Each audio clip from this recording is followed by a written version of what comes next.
Well, it was a pleasure working with you guys, and I wish you the best. Same here. Thank you very much. That was a Spirit Airlines employee saying goodbye to his co-workers at 3 in the morning. At 3 a.m. on May 2nd, 2026, America's 7th largest airline simply ceased to exist. 17,000 jobs gone, hundreds of flights erased, millions of tickets worthless. This is Spirit Airlines, or should I say, was. A $500 million government bailout. A 90% equity stake offered directly to the Trump administration, and it still wasn't enough to save it.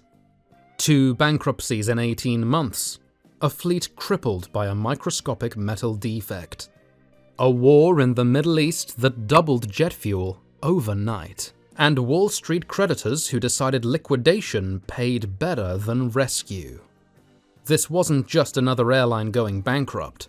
This was the total liquidation of the carrier that made flying affordable for millions of Americans, and forced every other airline to compete on price.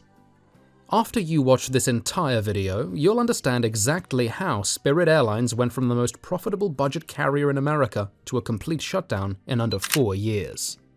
And more importantly, you'll understand why its death is now costing you more every single time you book a flight. Because the yellow planes didn't just disappear, they took cheap airfare with them. At 3 a.m. on May 2nd, 2026, Spirit Airlines began what its lawyers called an orderly wind-down. There was nothing orderly about it. 290 scheduled Saturday flights, gone. 381 Sunday flights, gone. Customer service lines went silent.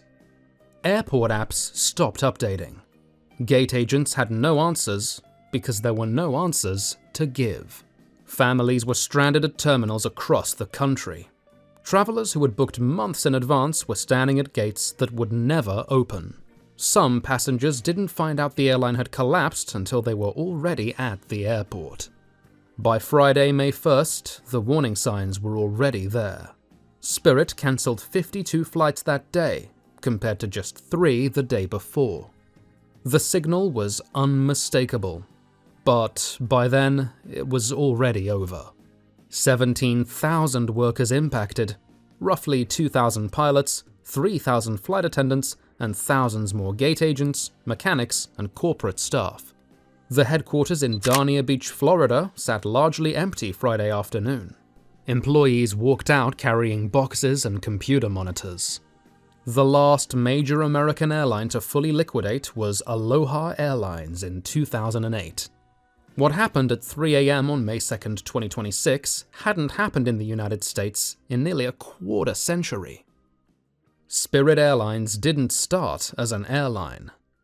Back in 1964, it was a trucking company in Michigan, the Clipper Trucking Company.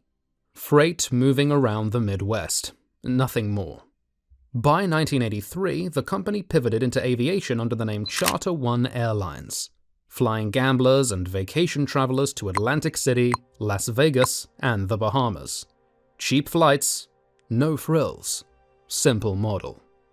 Then, on June 1st, 1992, exactly 34 years before the airline would die, Charter One rebranded as Spirit Airlines and launched its first scheduled service from Detroit to Atlantic City.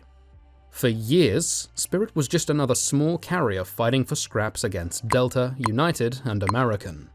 Then, in 2007, under CEO Ben Baldanza, Spirit made the decision that would reshape American aviation for the next 2 decades. They went ultra-low cost. Strip everything out of the ticket. Charge for bags.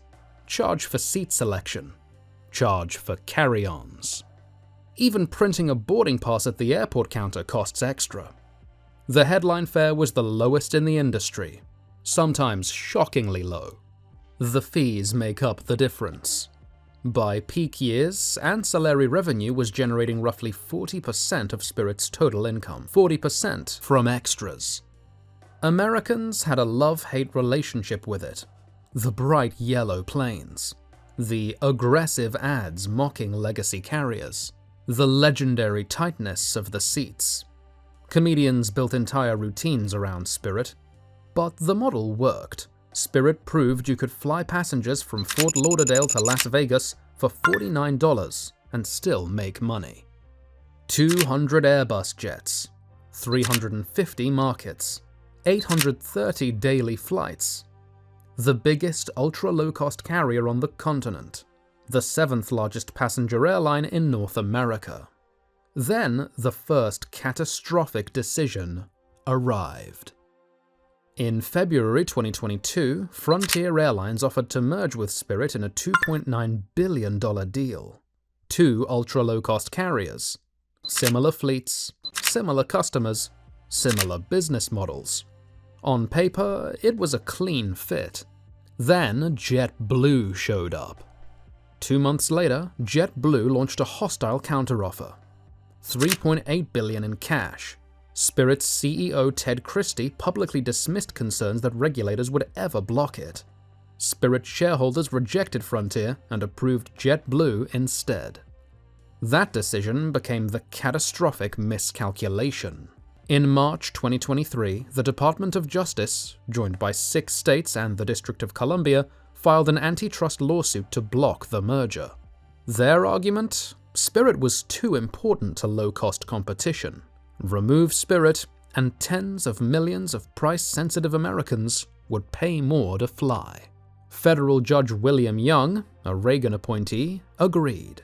His ruling included a line that became famous in aviation circles, directed at Spirit's budget-conscious customers. "This one's for you." The merger was dead. JetBlue walked away. Spirit's stock collapsed 47% in a single day. The airline had bet its entire future on being acquired.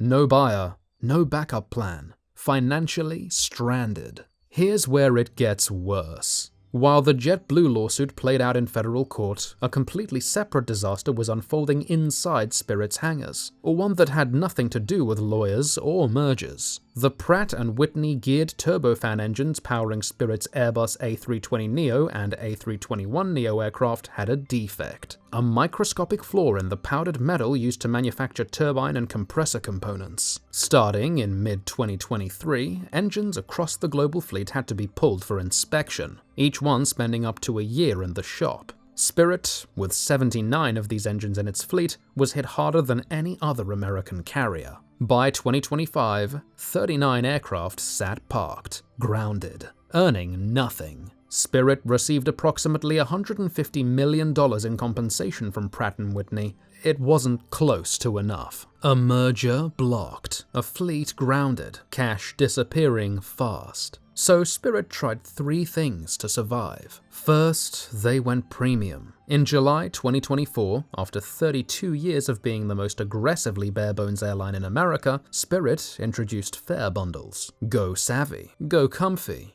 go big. Suddenly, there were free snacks, blocked middle seats, and front row seating that looked suspiciously close to domestic first class. The airline, built on extreme cheapness, was trying to sell comfort. It was like asking a Toyota Corolla to compete with a BMW halfway through a race. Second, they filed for bankruptcy. November 18th, 2024. Chapter 11. $3.6 billion in debt. More than $2.5 billion lost since the COVID era. Bondholders took control. Ted Christie collected his $3.8 million retention bonus 6 days before the filing, then resigned weeks after the airline emerged. The optics were brutal. Dave Davis took over as CEO in April 2025. Third, they tried to shrink their way to survival. Nearly 4,000 jobs cut, 200 routes eliminated, 23 aircraft sold off for over $500 million in cash.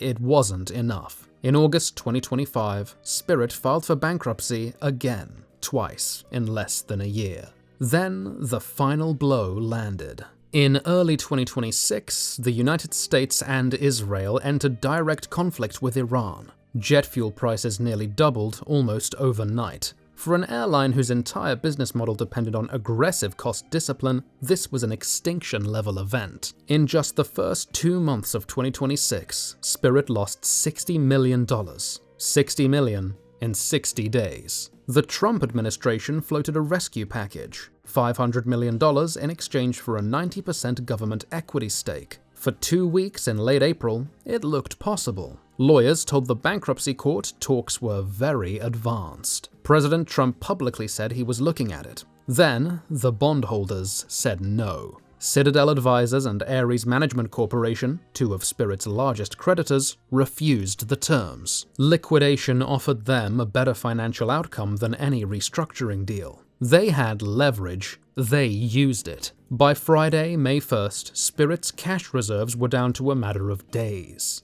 At 3 a.m. on May 2nd, 2026, the airline was gone. Here's why this matters even if you never once flew Spirit. On the 90 routes Spirit exited between 2024 and 2025, average airfares rose roughly 14 to 15%. The Association of Flight Attendants estimates Spirit's complete shutdown will cost American passengers approximately $1 billion annually in higher fares. That's the real price of this collapse, and it's one every American traveler is now paying. Frontier and Allegiant are now the only true ultra-low-cost carriers left in the United States. Both will absorb some of Spirit's old routes. Both will likely raise prices as competitive pressure disappears. The big three, American, Delta, United, no longer face the same pricing pressure that Spirit forced on them for 2 decades. Basic economy fares exist today because the Spirit existed. Without that pressure, where do prices go?